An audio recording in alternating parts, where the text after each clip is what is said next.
Hello and welcome. What you are about to hear is an excerpt from an oral history interview collected by the Octavia Phelan Public Library as part of its Our Stories, Our Community project.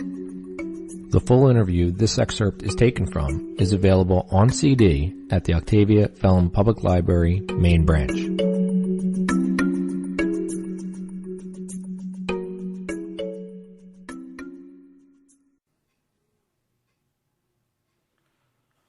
I'm Marcos Chavez, age 35. Today's date is July 1st, 2014, and we're in Gallup.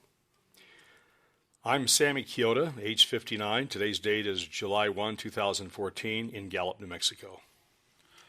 So thank you for participating in this and being here. It's an honor. Thank you so much for inviting me. We appreciate it. And really, we just want to get to know you a little bit more. Okay. And so where are you from? Like, where did you grow up? Where were you born? I was born and raised in Gallup, 1954. My parents came over from Italy, and I'm a first-generation Italian-American.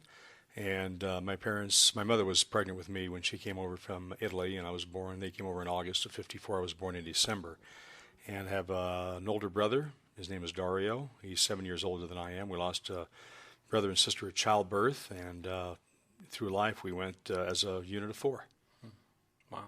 I was born and raised in Gallup and attended Gallup High School. Went to Gallup Catholic until they closed the school back in 1968, and I was able to move on to public school from 1969 forward. Graduated from Gallup High School in 1972, became an Aggie at New Mexico State University, where I earned a business degree in accounting in the Business College of New Mexico State University, BA in Econ. And came back to Gallup and chose to make Gallup my home again and make a difference here for my hometown and our community. What was it like growing up in Gallup during the 60s? Gallup was a great place to grow up in. We had a melting pot of cultures here. It was nothing to be at a friend's home on a school night or a weekend, and we'd be playing outdoors because you could never keep us inside. We were always outside. That's a big difference than where we're at these days.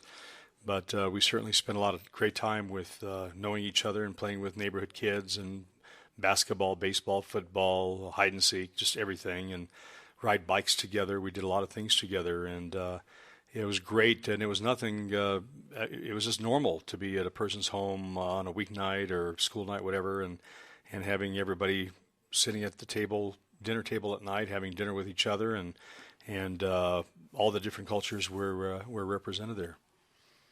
How do you think Gallup's changed since then?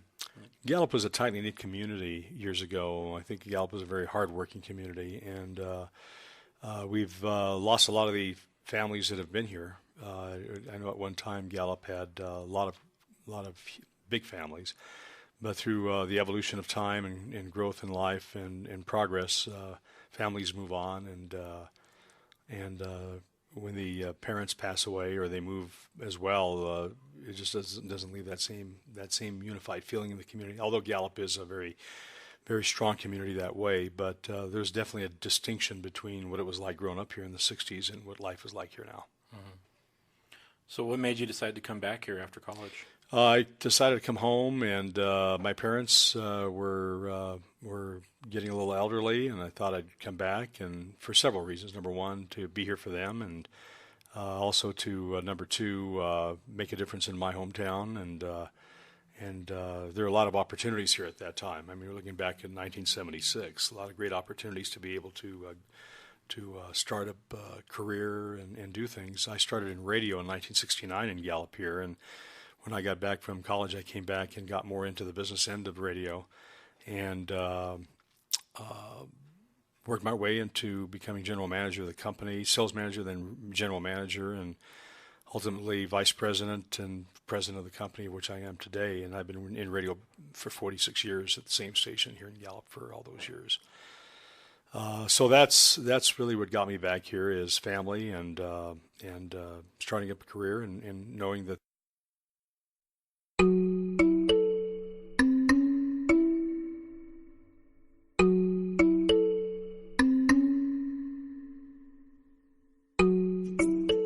The Octavia Phelan Public Library is committed to providing open and wide access to information. please visit one of our branches in Gallup, New Mexico. The music used in this podcast was Enigmatic by Ben Sound, available at www.bensound.com. Thank you for listening to this oral history. This is John Fortunato for the Octavia Film Public Library.